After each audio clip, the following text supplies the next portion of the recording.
السلام عليكم ورحمة الله تعالى وبركاته. إن الحمد لله الذي وحده، والصلاة والسلام على رسوله ومن والاه وعلى آله وصحبه وبارك وسلم تسليما مزيدا.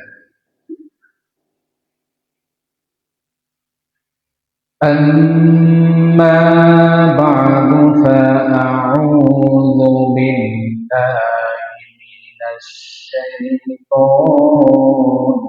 الرجيم. بسم الله الرحمن الرحيم. يا أيها الذين آمنوا اتقوا الله حق تقاته ولا تموتن إلا وأنتم مسلمون. وقال تعالى: إن الله وملائكته يصلون على النبي يا أيها الذين آمنوا صلوا عليه وسلموا تسليما. আমরা সবাই অন্তরে অন্তঃস্থল থেকে বিশ্বনবীর প্রতি মুহাব্বতের সহিত দুরূদ ইব্রাহিম পাঠ করি। اللهم صل على محمد وعلى آل محمد كما صليت على إبراهيم وعلى آل إبراهيم إنك حميد مجيد. اللهم بارك على محمد وعلى آل محمد كما باركت على إبراهيم وعلى آل إبراهيم إنك حميد مجيد. سبحانك لا علم لنا إلا ما علمتنا إنك أنت العليم الحكيم. जिंदगी में बंदगी तो करना है, जिंदगी में बंदगी तो करना है, जिंदगी में बंदगी शर्मिंदा है, जिंदगी में बंदगी शर्मिंदा है। आए थे हम कुछ न कुछ खरीदने को, जैसे हो रोशन मेरे क़ल्बो आए थे हम कुछ न कुछ खरीदने को, जैसे हो रोशन मेरे क़ल्बो वरना कोई चारा दूजा हमें नहीं, वरना कोई चारा दूजा हमें नहीं। जिंदगी में बंदगी तो करना है, जिंदगी में बंदगी शर्मिंदा है, जिंदगी में बंदगी शर्मिंदा है। सल्लल्लाहु अलैहि। উপস্থিত সম্মানিত হাজরিন, আমরা সর্বপ্রথম আল্লাহ তাআলার দরবারে শুকরিয়া আদায় করতেছি যে আল্লাহ তাআলা আমাদের সবাইকে সপ্তাহের শ্রেষ্ঠ দিন জুমার দিনে আল্লাহ তাআলার শ্রেষ্ঠত্ব ঘোষণার জন্য সবার আগে মসজিদে এসে আলোচনায় শামিল হওয়ার তৌফিক দিয়েছেন। আমরা সবাই অন্তরের অন্তঃস্থল থেকে আল্লাহ তাআলার দরবারে কৃতজ্ঞতা আদায় করতেছি। সবাই বলছি আলহামদুলিল্লাহ। দুরূদ সালাম প্রেরিত হোক আল্লাহ তাআলা, যিনাকে এই পৃথিবীতে প্রেরণ করে মানব মণ্ডলীকে ধন্য করেছেন, যার মাধ্যমে আমরা তাওহীদের সুমহান শিক্ষা পেয়েছি, শিরক বিদআতের আমরা সুস্পষ্ট গাইডলাইন পেয়েছি। সেই মহান মনীষীর প্রতি আমরা সবাই সংক্ষিপ্ত দুরূদ পাঠ করতেছি। সবাই বলছি সাল্লাল্লাহু আলাইহি ওয়াসাল্লাম। আল্লাহুম্মা সাল্লি আলাইহি আল্লাহুম্মা বারিক আলাইহি। সম্মানিত হাজরিন, আজকে আমি যে বিষয়টি নিয়ে আলোচনা করার জন্য মনস্থ হয়েছি সেই বিষয়টি হচ্ছে তাকওয়া। তাকওয়া এটি একটি আরবি শব্দ। তাকওয়ার বাংলা অর্থ হচ্ছে আল্লাহ তাআলাকে ভয় করা। আরো অর্থ আছে, যেমন বিরত থাকা, ছেড়ে থাকা, পরহেজ থাকা, এরপরে আত্মশুদ্ধির জন্য কোনো কিছু ছেড়ে দেওয়া, পরিত্যাগ করা, পরহেজ করা, এই সমস্ত অর্থ ব্যবহৃত হয়েছে। তো আজকে আমরা এই তাকওয়া সম্পর্কে কোরআন এবং হাদিস থেকে অল্প সময়ের মাধ্যমে আমরা অবগত হব ইনশাআল্লাহ। প্রিয় হাজরিন, তাকওয়া হচ্ছে মুমিন জীবনের একটি অন্যতম পদ্ধতি, কোয়ালিটি। তাকওয়া যদি কোনো মানুষের ভিতরে না থাকে, কোনো মুসলমানের ভিতরে না থাকে, কোনো ইমানদারের ভিতরে না থাকে, তাহলে ওই ব্যক্তিটি তার জীবনে যতই আমল করুক, তার আমলে তাকওয়া নামক কোয়ালিটি না থাকার কারণে তার নামাজ, তার রোজা, তার হজ, তার কুরবানি, তার কোনো আমল আল্লাহর কাছে কবুল হতে পারে। যে ব্যক্তিটা আল্লাহ তাআলাকে ভয় করবে তার আমলটাই আল্লাহর কাছে গ্রহণযোগ্য হবে। আর যে ব্যক্তির ভিতরে আল্লাহ তাআলার ভয় থাকবে না, তার কোনো আমল আল্লাহর কাছে কবুল হবে না। প্রিয় হাজরিন, তাকওয়া হচ্ছে একজন মুমিনের সকল আমলের কেন্দ্রবিন্দু, মেন স্টেশন, সেন্টার। আমরা এক কথায় বুঝতে পারি, আল্লাহ তাআলাকে ভয় করা ছাড়া মানুষ যতই আমল করুক, যতই কাজ করুক, তার ভিতরে যদি আল্লাহ তাআলার ভয় না থাকে, তাহলে তার আমলগুলো আল্লাহর কাছে কবুল হবে না। এজন্য তাকওয়াকে মেন স্টেশন, মেন কেন্দ্রবিন্দুর সঙ্গে তুলনা করা হয়েছে।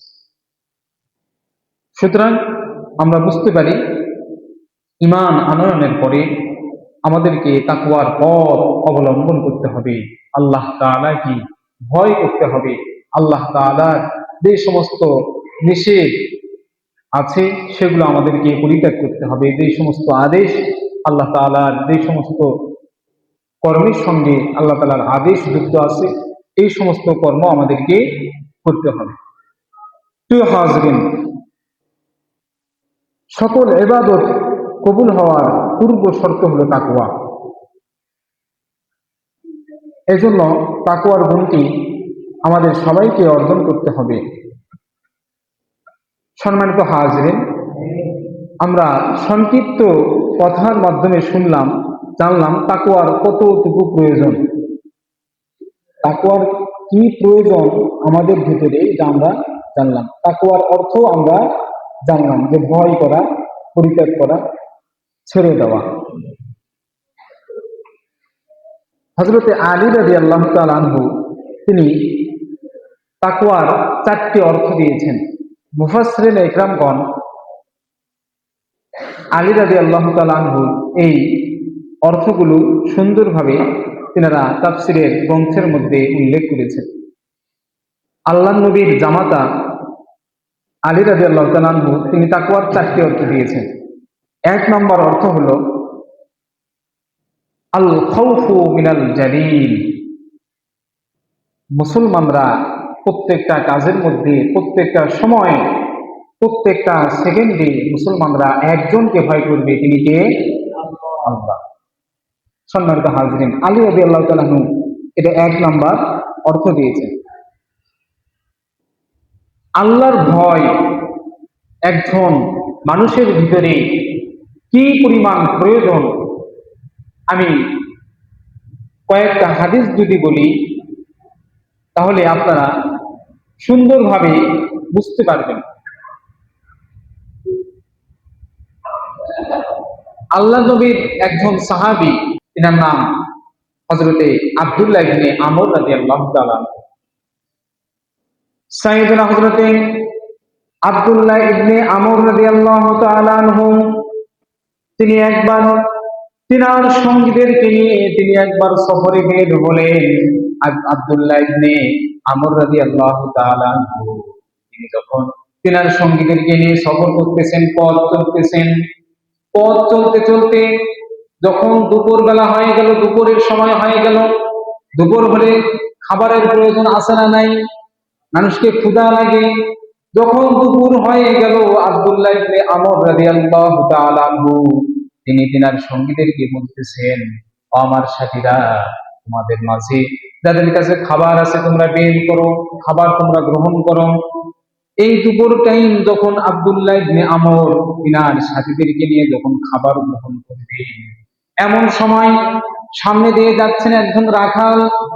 আব্দুল্লাহ ইবনে আমরের দিলে মায়া লাগলো, আফসোস লাগলো, হায় হায়, আমরা আমরা সাথীরাই শুধু খাওয়া দাওয়া করতেছি, এই যে রাখাল বেটা না জানি কখন সে আসছে রাখালগিরি করার জন্য, বকরির পাল নিয়ে সে এত কষ্ট করতেছে রোদের মধ্যে।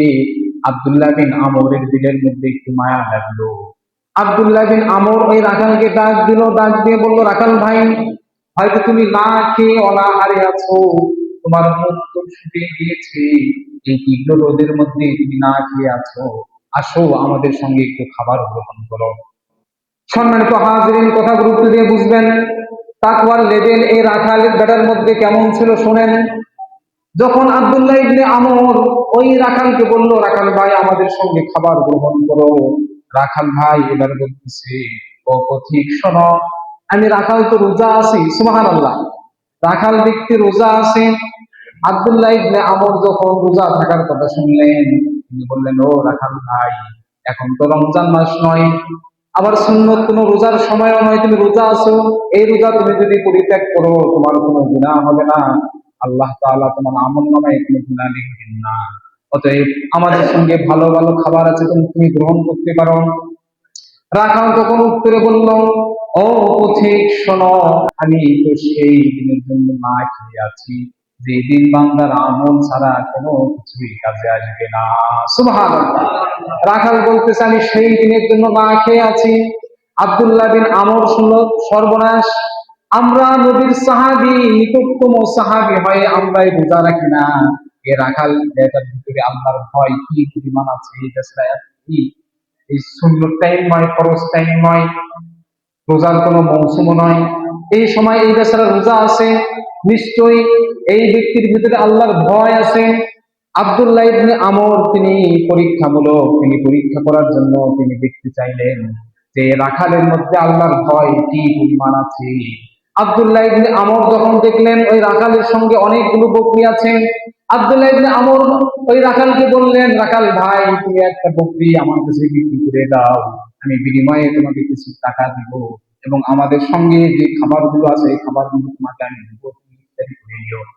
রাখাল বলতেছে, ও পথিক শোনো, এই বকরি তুমি এই বকরিগুলো সামনে দেখতেছো, এই বকরিগুলো আমার কোনো বকরি নয়।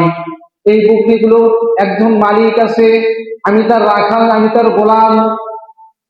প্রিয় হাজরিন, আব্দুল্লাহ ইবনে আমর তিনি দেখতে চাইলেন তার ভিতরে আল্লাহর কি পরিমাণ ভয় আছে। ওই রাখালকে বললেন, রাখাল ভাই, তুমি যদি একটা বকরি এখান থেকে দিয়ে দাও, তুমি যদি মালিককে গিয়ে বলো একটা বকরি বাঘে খেয়ে ফেলেছে, তাহলে মালিক তোমাকে তেমন কোনো জবাবদিহি করবে না।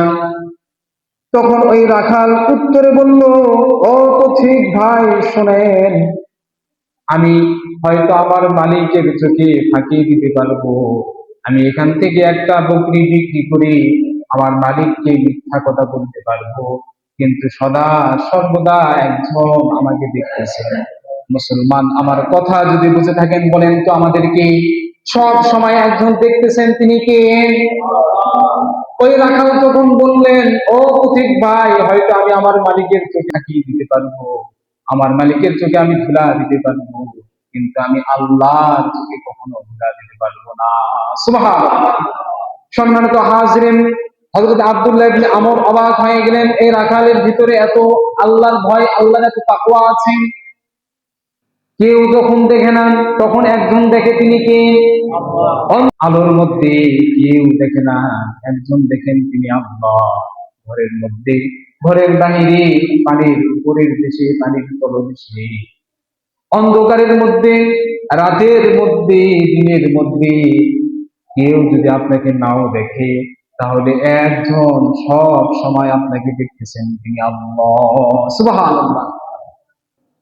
হযরত আব্দুল্লাহ ইবনে আমর অবাক হয়ে গেলেন যে একজন রাখালের ভিতরে কি পরিমাণ আল্লাহ তাআলার ভয় কাজ করতেছে। সুবহানাল্লাহ।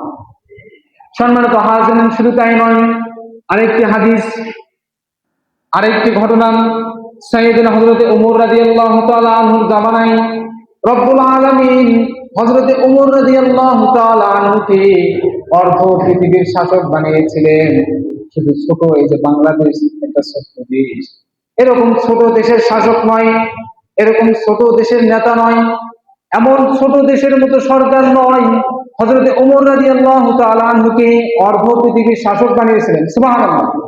এই ওমর রাদিয়াল্লাহু তাআলা আনহু তিনি দিনের বেলায় রাজ্যের কাজ করতেন, আর রাতের বেলায় তিনি ছদ্মবেশে, তিনি অলিতে গলিতে ঘুরে বেড়াইতেন।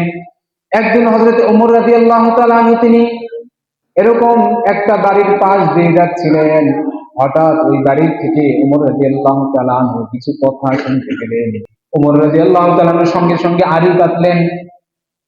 এমন সময় ওই বাড়ির ভিতরে একজন মা তার মেয়েকে বলতেছে, ও কন্যা, আজকে আমাদের গাভীটা অনেক কম দুধ দিয়েছে, তুমি এক কাজ করো, আমাদের গাভী তো কম দুধ দিয়েছে, তুমি ওই একটু দুধের মধ্যে তুমি একটু পানি মিশ্রণ করো, মিশাল দাও। তুমি যদি ওই দুধের মধ্যে একটু পানি মিশ্রণ করো, তাহলে এই দুধটা আমরা বাজারের মধ্যে আরো বেশি বিক্রি করে আরো বেশি টাকা পাবো। এই কথা যখন মা তার কন্যাকে বললেন, কন্যা এবার মার কথার উত্তরে বলতেছেন, ও আম্মা, আপনি কি শোনেন নাই আমিরুল মুমিনিন হযরত ওমর রাদিয়াল্লাহু তাআলা আনহু তিনি খাদ্যের মধ্যে ভেজাল দিতে নিষেধ করেছেন। আল্লাহু আকবার। এই কথা যখন কন্যা তার মাকে বললেন, মা শোনার পরে বলতেছে, ও কন্যা, এই অন্ধকার রাতের মধ্যে তো ওমর রাদিয়াল্লাহু তাআলা আনহু এখানে নাই, বা তার কোনো মানুষও এখানে দেখতে দেখতে আসে নাই, তারা কেউ নাই এই ঘরের ভিতরে অন্ধকারের মধ্যে, তুমি যদি কানে মিশ্রণ করো তাহলে কেউ দেখবে না। তখন কন্যা মায়ের কথার উত্তরে বললেন, ও আম্মা, এই অন্ধকারের মধ্যে, এই চার দেওয়ালের মধ্যে কেউ দেখতেছে না, কিন্তু একজন আমাদেরকে সব সময় দিকে থাকেন। মুসলমান গলার আওয়াজ ছেড়ে দিয়ে বলেন, তিনি কি? আল্লাহ তাআলা আমাদেরকে দেখতেছেন।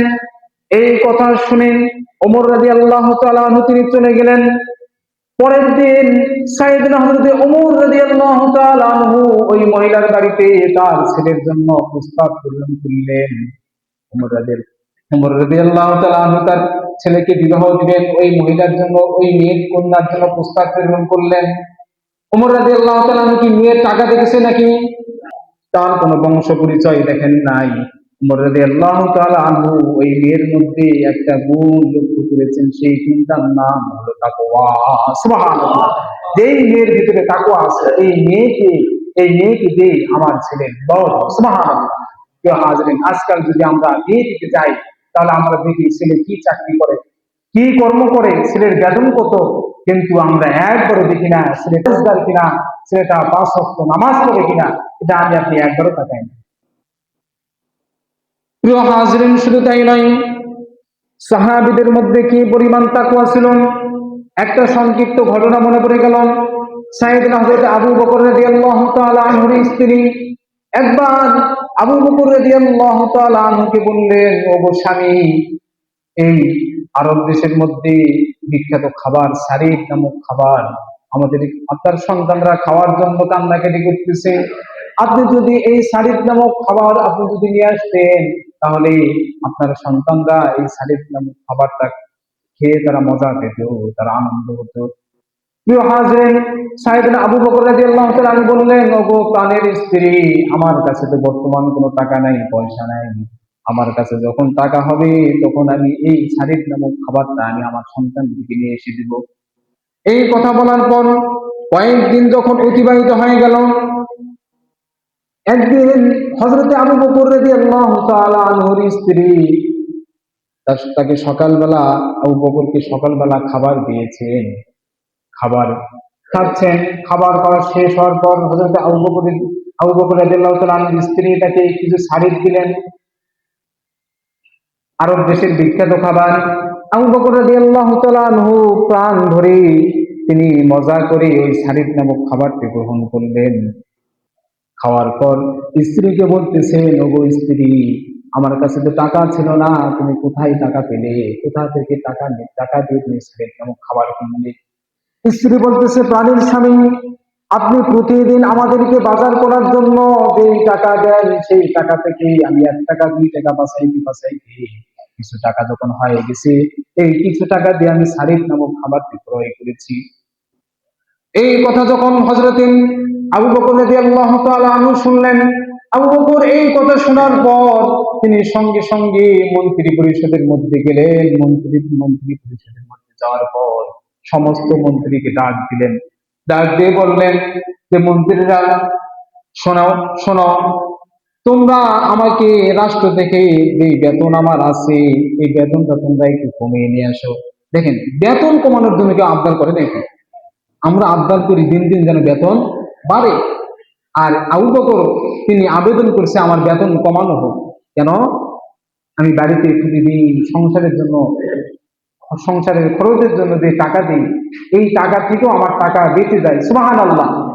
অতএব আমার বেতনটা একটু কমানো। আর এখনকার যে অবস্থা, একজন এমপির বেতন কত? 80,000। একজন চেয়ারম্যানের বেতন 30,000, 20,000, 25,000। তারপরেও চলে না। একজন রাষ্ট্রপ্রধানের বেতন লক্ষাধিক টাকা, এরপরেও চলে না। আবার এমন এমন কিছু জায়গাতে আছে, এই রাষ্ট্রের টাকাগুলো, রাষ্ট্রের সম্পদগুলো এমন ভাবে ছিন্ন বিচ্ছিন্ন করে খাচ্ছে, জনগণের টাকা তারা পকেটে ঢুকাচ্ছে, একবারও চিন্তা করতেছে না আমার পরকাল আছে, আমাকে হিসাবের সম্মুখীন হতে হবে, এই কথা একবারও তারা চিন্তা করতেছে। অথচ হযরতে আবু বকর রাদিয়াল্লাহু তাআলা আনহু তিনার টাকা বেঁচে যাওয়ার জন্য তিনি বেতন কমানোর আবদার করেছেন, আবেদন করেছেন। সুবহানাল্লাহ। সম্মানিত হাজরিন, এই পরিমাণ তাকওয়া তাদের ভিতরে ছিল। প্রিয় হাজরিন, তাকওয়ার লেভেল যার যত সুন্দর হবে, আল্লাহর কাছে তার দাম তত বেশি হবে। রব্বুল আলামিন কোরআনুল কারীমের 5 নম্বর সূরা, সূরাতুল মাইদার 35 নম্বর আয়াতের মধ্যে বলেছেন, ইয়া আইয়ুহাল্লাযীনা আমানু তাকুল্লাহা ওয়াবতাগু ইলাইহিল ওয়াসিলাতা ওয়াজাহিদু ফি সাবিলিহি লাআল্লাকুম তুফলিহুন। আল্লাহ তাআলা উক্ত আয়াতের মধ্যে বলেছেন, ইয়া আইয়ুহাল্লাযীনা আমানুত্তাকুল্লাহ, হে ঈমানদারগণ, হে বিশ্বাসীগণ, তোমরা আমি আল্লাহকে ভয় করো। আল্লাহ তাআলা বলতেছেন ওয়াবতাগু ইলাইহিল ওয়াসিলা, এবং তোমরা আমি আল্লাহর নিকটতম হওয়ার জন্য তোমরা ওসিলা তালাশ করো। আল্লাহ তাআলা পরে বলতেছেন ওয়াজাহিদু ফি সাবিলিহি, এবং আমি আল্লাহর সন্তুষ্টির জন্য তোমরা জিহাদের ময়দানে যাও। যদি তোমরা আমি আল্লাহর সন্তুষ্টির জন্য এই সমস্ত কাজ করতে পারো, লাআল্লাকুম তুফলিহুন, তাহলে আমি আল্লাহ তোমাদেরকে সফল করে দিব। সুবহানাল্লাহ। প্রিয় হাজরিন, আমরা বর্তমান যে কাজই করি না কেন এই কাজের পিছনে আল্লাহর ভয় থাকতে হবে। আমি সংসার পরিচালনা করতেছি, এখানেও আমার আল্লাহর ভয় থাকতে হবে। আমি একজন গার্ডিয়ান, আমি গার্ডিয়ান হিসেবে আমার সংসারকে আমি কিভাবে পরিচালনা করলাম, আমার আমার আওতাভুক্ত যারা হয়ে আছে, আমার বিবি, আমার সন্তান, তাদেরকে আমি কিভাবে পরিচালনা করতেছি, এটার পিছনে তাকওয়া থাকতে হবে, আল্লাহর ভয় থাকতে হবে। বর্তমান এমন একটা অবস্থা হয়ে গেছে, রাস্তাঘাটে বের হলে আল্লাহর কসম করে যদি বলি এরপরও মিথ্যা হবে না, রাস্তাঘাটে কেউ যদি বের হয়, যত বড় মুমিন মুত্তাকি হোক না কেন, ওই ব্যক্তির গুনাহ হবেই হবে, এটা 100%। আপনি রাস্তাতে বের হন, এক একটা আপনার চোখ মনের অজান্তে চোখ পড়ে যাবে, একটা মেয়ের দিকে তাকাবেন, দেখবেন এই মেয়ে ছেলের সে দেহাস। এখনকার বর্তমানে কিছু কিছু মেয়ে এমনও আছে, একজন ছেলে মানুষরাও ওই পোশাক করতে ভয় পায়, লজ্জাবোধ করে, প্যান্ট পরে, গেঞ্জি পরে, শরীরের মধ্যে কোনো ওড়না নাই, যদিও বা ওড়না থাকে মনে হয় এ রাজামশাই, দুই দিকে ঝুলিয়ে দিয়ে রাখে। অথচ তার বাবার উচিত ছিল, তার বড় ভাইয়ের উচিত ছিল তার মেয়েকে পর্দার মধ্যে রাখা। বর্তমান বাংলাদেশের মধ্যে বিভিন্ন ভার্সিটির মধ্যে এত পরিমাণে ধর্ষণ হচ্ছে, কাগজের পত্রিকায় মাঝে মধ্যে দেখা যায় যে এই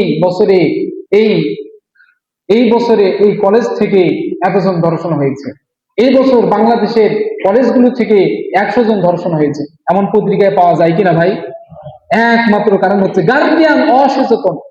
যদি ছোট থেকে ওই বাচ্চা যখনই এরকম পর্দা ছাড়া ঘোরার চেষ্টা করবে, তখনই বাবা যদি কানের তলায় দুইটা লাগাই দিত, তাহলে ওই বাচ্চা পরবর্তীতে পর্দা ছাড়া বাড়ি থেকে বের হওয়ার সাহস খুঁজে পেত না।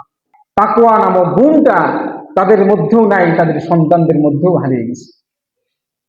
সম্মানিত হাজরিন, হযরতে আবু হুরায়রা রাদিয়াল্লাহু তাআলা আনহু বলেন, عن أبي هريرة رضي الله تعالى عنه قال سئل رسول الله صلى الله عليه وسلم ما أكثر ما يدخل الناس الجنة। আবু হুরায়রা রাদিয়াল্লাহু তাআলা আনহু তিনি যখন বিশ্বনবীকে জিজ্ঞাসা করলেন, বিশ্বনবী ফিরে বললেন, ও আবু হুরায়রা শোনো, যে এই সমস্ত মানুষের ভিতরে দুইটি গুণ থাকবে, ওই মানুষগুলো সরাসরি আল্লাহর জান্নাতে প্রবেশ করবে। সুবহানাল্লাহ। এক নাম্বার গুণ হচ্ছে তাকওয়াল্লাহ, এক নাম্বার গুণ হচ্ছে একজন মানুষের ভিতরে আল্লাহর ভয় থাকতে হবে। আল্লাহর ভয় যার ভিতরে নাই, ওই মানুষ জান্নাতে প্রবেশ করতে পারবে না। প্রিয় উপস্থিতি, দুই নাম্বার গুণ হচ্ছে হুসনুল খুলুক, একজন মানুষকে উত্তম চরিত্রের অধিকারী হতে হবে। সুবহানাল্লাহ। এই দুইটি গুণ যদি কেউ নিতে পারে, সরাসরি সে আল্লাহর জান্নাতে প্রবেশ করবে। সুবহানাল্লাহ। এক নাম্বার আল্লাহর ভয়, দুই নাম্বার হুসনুল খুলুক, উত্তম চরিত্র। এখন তো এমন মানুষ এমন ভাব নিয়ে চলে, অহংকার নিয়ে চলে, যে সালাম দিলেও সালামের উত্তর পাওয়া যায় না। নবী একাধিক হাদিসে বলেছে, তোমরা অহংকার পরিত্যাগ করো, হিংসা পরিত্যাগ করো, রাগ পরিত্যাগ করো।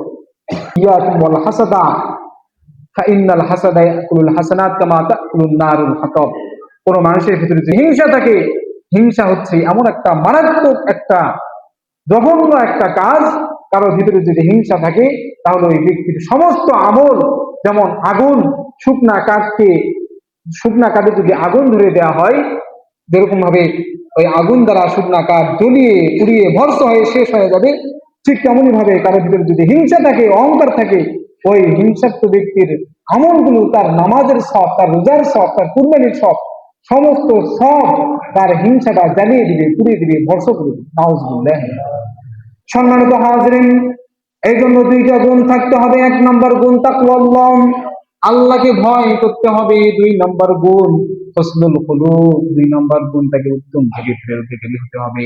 বিশ্বনবী সাল্লাল্লাহু আলাইহি ওয়াসাল্লামকে আবার জিজ্ঞাসা করা হলো, ইয়া রাসূলুল্লাহ, বিশ্বনবীকে বলা হলো আকসারু ইদখিলুন নাসান নার, ও আল্লাহর নবী, কোন সমস্ত মানুষগুলো বেশি পরিমাণে জাহান্নামে যাবে, কোন শ্রেণীর মানুষগুলো বেশি পরিমাণে জাহান্নামে যাবে?